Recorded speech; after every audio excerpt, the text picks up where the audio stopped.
Hi. I wonder what decides how often you think about your money flow or your bank balance, and what decides how you think about money in your life. I'm asking this question because for most of my adult life, money has been a source of struggle and fear and puzzlement. It's been so hard to get money flowing in, and so easy somehow for the money to be needed, and needed more than I had. That it has puzzled me, and it has worried me and stressed me out, and finally, after so many years of studying it and wondering about it, I have found some reliable, worthwhile practices in terms of relating to money that I would like to share with people. But that's the first question I have to consider. What decides how you conduct your relationship to money? And I know that for many people it's somewhat random or external, so people pay attention when it's time to pay somebody's bill. So somebody's bill cycle is what decides when you act to move money or to check whether there is enough money to pay a bill. Or maybe if you are in a cycle of receiving a salary, then you are used to referencing money, or at least noticing that something is happening again at the frequency of that organization or the provider sending you the money. And I know that for me, I would think about money whenever there was a shortage or some kind of difficulty, such as forgetting to pay something, and then there would be a bank charge to pay, and that would get me even more in trouble. Or if there was an urgent need that I didn't have money for, then so in other words, anxiety or scarcity would be other factors that would get me thinking about money. But a lot of those things, whether the bills were due or some kind of payment or unexpected expense, not only I would have thought about money at the external prompt, but also the perspective would be stressful, because it would be something to do about something to do with not enoughness, or with anxiety about whether there would be enough, or stress about how to generate enough, and the kind of maybe undercurrent of dread or tension about it. And fast forward literally a couple of decades into this being a stressful and outside in relationship to money for me. I finally have very different experience with it, and the big one of the big changes that happened for me is the having a deliberate practice of connecting,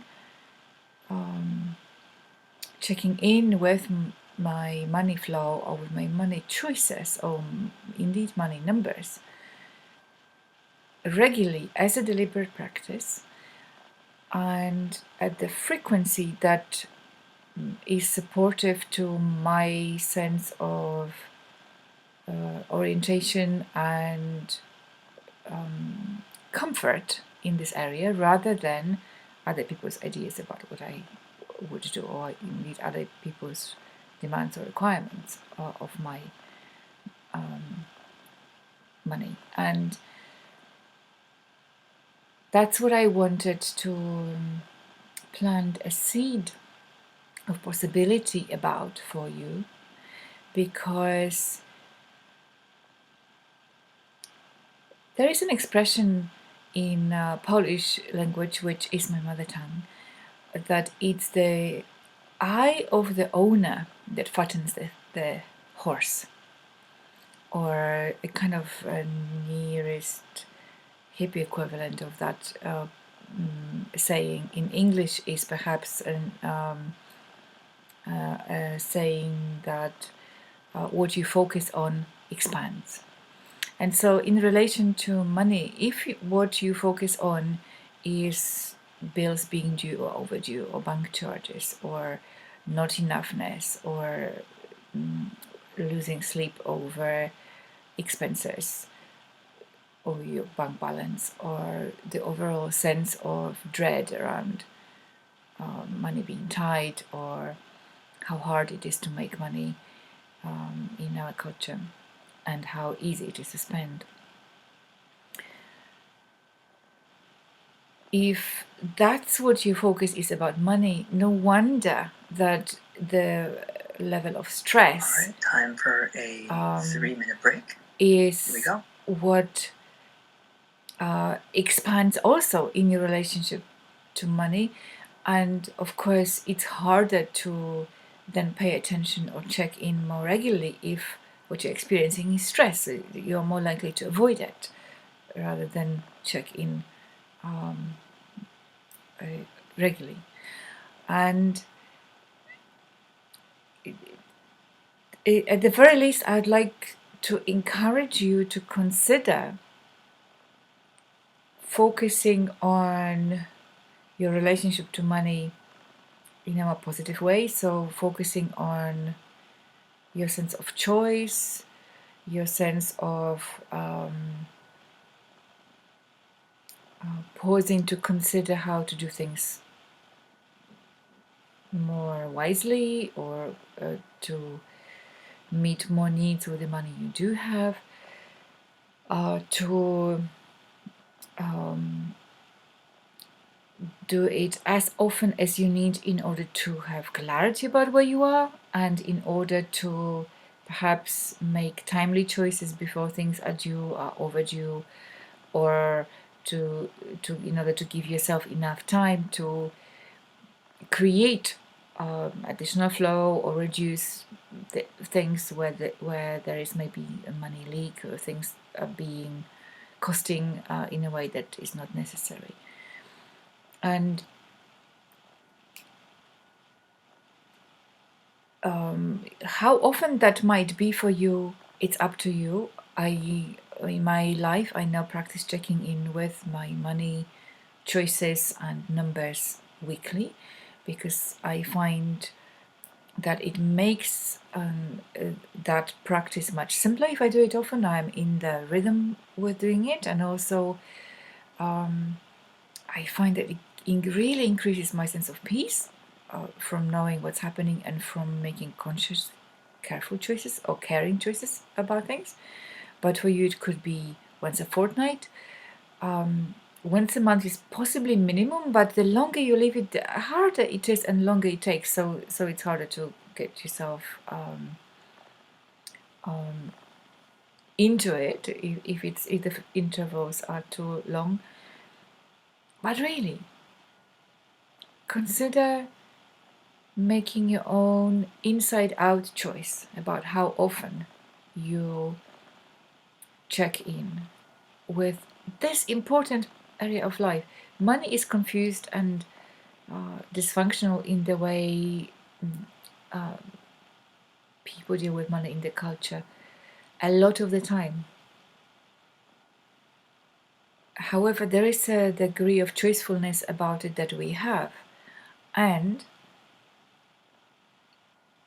you can focus on the anxiety and stress and the shortage and avoiding and just surviving aspect of it, or you can focus on the stewarding aspect of it, and on choicefulness, on wisdom, or being as wise or as discerning about it as you can be.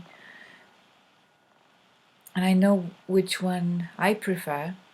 I only wish that I had come across guidance and encouragement and companionship to do this way much sooner in my life. 2 decades of stress about it, and with the same personality and the same culture and the same overall sense of scarcity of resources, my relationship to money is much more spacious and much more peaceful through this conscious, regular stewardship and checking in. And really, it's actually very, very simple.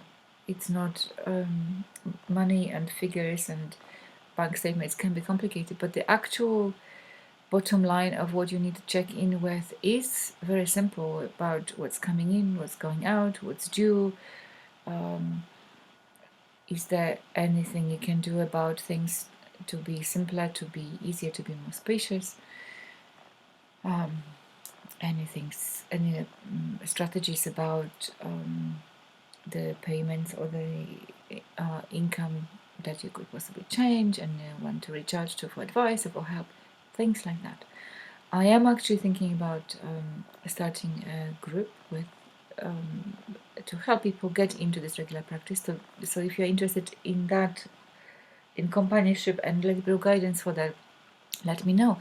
But just for now, I wanted to say, don't leave it to someone else and to something random and to anxiety to decide how you relate to money. Make it your inside out, sovereign, autonomous choice to do it in a way that makes things simpler and more satisfying for you. I hope this has been helpful. My name is Dorota Godby from gentlepower.co.uk. Until next time.